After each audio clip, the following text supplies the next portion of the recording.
ഇടുക്കിയിലെ നീലക്കുറിഞ്ഞി ഉദ്യാനത്തിൽ നിന്നും മരം വെട്ടിക്കടത്തുന്നു. നീലക്കുറിഞ്ഞി ഉദ്യാനമായി വിജ്ഞാപനം ചെയ്ത ബ്ലോക്ക് നമ്പർ 62-ലാണ് മരം വെട്ട്. ദുരന്ത നിവാരണ നിയമത്തിന്റെ മറവിലാണ് അനധികൃതമായി മരം വെട്ട്. 100-ലേറെ ഗ്രാൻഡീസ് മരങ്ങൾ വെട്ടി. ജെയിനിസ് രാജു ഉണ്ട് വിവരങ്ങളുമായി. ജെയിൻ, ഇത് ആരാണ് മരം വെട്ടിക്കടത്തുന്നത്? ഇതിന്റെ മറവിൽ നടക്കുന്ന അനധികൃതമായ മരം വെട്ടലാണ് എന്ന് എങ്ങനെയാണ് നമുക്ക് മനസ്സിലാക്കാൻ കഴിയുക? വിശദാംശങ്ങൾ എന്ത്? മോത്തി 2001-ലാണ് ഇടുക്കി വട്ടവടയിൽ നീലക്കുറിഞ്ഞി സാങ്ച്വറി ആയിട്ട് ബ്ലോക്ക് നമ്പർ 58 അതോടൊപ്പം തന്നെ ബ്ലോക്ക് നമ്പർ 62 വിജ്ഞാപനം ചെയ്തത്. ആ വിജ്ഞാപനം സെക്ഷൻ 4 അനുസരിച്ചുള്ള നോട്ടിഫിക്കേഷനാണ്. ആ നോട്ടിഫിക്കേഷൻ വന്നാൽ ആ ഭൂമിയുടെ സ്വഭാവം എന്ന് പറയുന്നത് റിസർവ് ഫോറസ്റ്റ് ആണ്.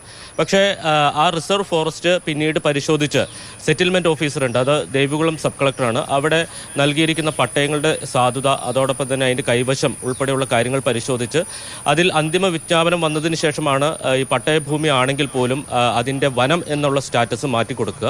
പക്ഷേ ഇവിടെ സംഭവിച്ചിരിക്കുന്നത് സെക്ഷൻ 4 അനുസരിച്ചുള്ള നോട്ടിഫിക്കേഷൻ വന്നിട്ടുണ്ട്. അതിൻ്റെ മറ്റ് നടപടികൾ പുരോഗമിക്കുന്നേ ഉള്ളൂ. അതിനിടയിലാണ് പട്ടയഭൂമിയാണെന്നും അല്ലെന്നും കരുതുന്ന സ്ഥലങ്ങളിൽ നിന്ന് മരം വെട്ടിക്കടത്തിയിരിക്കുന്നത്. ഏതാണ്ട് 100-ലേറെ ഗ്രാൻഡീസ് മരങ്ങൾ അവിടെ നിന്ന് വിവിധ ഇടങ്ങളിൽ നിന്നായി കടത്തിക്കൊണ്ട് പോയിട്ടുണ്ട്. നമുക്കറിയാം, വട്ടവട കേന്ദ്രീകരിച്ച് ഒരു വലിയ വ്യവസായമാണ് ഈ ഗ്രാൻഡീസ് മരങ്ങളുടെ കച്ചവടം എന്ന് പറയുന്നത്.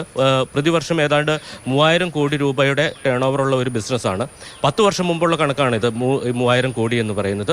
അപ്പോൾ അത്രയും വലിയൊരു ബിസിനസ്സാണ്. കഴിഞ്ഞ കുറേ നാളുകളായി ഈ നോട്ടിഫിക്കേഷനുമായി ബന്ധപ്പെട്ടും ഒക്കെ പ്രശ്നങ്ങളുള്ളതുകൊണ്ട് അവിടെ മരം വെട്ടാൻ അനുവദിച്ചിട്ടില്ല. അതോടൊപ്പം തന്നെ റവന്യൂ ഭൂമിയിലും അനധികൃതമായി ആളുകൾ കയ്യേറി ഈ ഗ്രാൻഡീസ് മരങ്ങൾ വെച്ച് പിടിപ്പിക്കുകയും അത് വെട്ടിക്കൊണ്ട് പോവുകയും ചെയ്തിട്ടുണ്ട്. ഇതിനു മുമ്പ് നമുക്കറിയാം, ജനപ്രതിനിധികളായിരുന്നവരുടെ ഭൂമി അടക്കം അവിടെ ഉണ്ട് എന്ന് അവകാശപ്പെടുകയും പിന്നീട് അതിൻ്റെ പട്ടയം റദ്ദാക്കുന്നത് അടക്കമുള്ള സംഭവങ്ങൾ ബ്ലോക്ക് നമ്പർ 58-ലൊക്കെ നടന്നിട്ടുണ്ട്. അങ്ങനെ വളരെ സെൻസിറ്റീവായിട്ടുള്ള ഒരു സ്ഥലമാണ്. അവിടെയാണ് ഇത്തരത്തിലൊരു മരം വെട്ട് നടന്നിരിക്കുന്നത്. ഈ മരം വെട്ട് വനം വകുപ്പിൻ്റെ ശ്രദ്ധയിൽപ്പെട്ടിട്ടും അതിനകത്ത് കൃത്യമായിട്ടുള്ള നിയമ നടപടി സ്വീകരിക്കാൻ വനം വകുപ്പ് തയ്യാറാകുന്നില്ല എന്നുള്ളതാണ്. അവിടെ സാധാരണക്കാരായിട്ടുള്ള ആളുകൾ കുറേ പേരുണ്ട്. അവർ മരം വെട്ടിയാൽ കേസെടുക്കുന്ന വനം വകുപ്പ്, പക്ഷേ ചിലർക്ക് നേരെ കണ്ണടയ്ക്കുന്നു എന്നുള്ള ആക്ഷേപമാണ് ഉയർന്നു വരുന്നത്.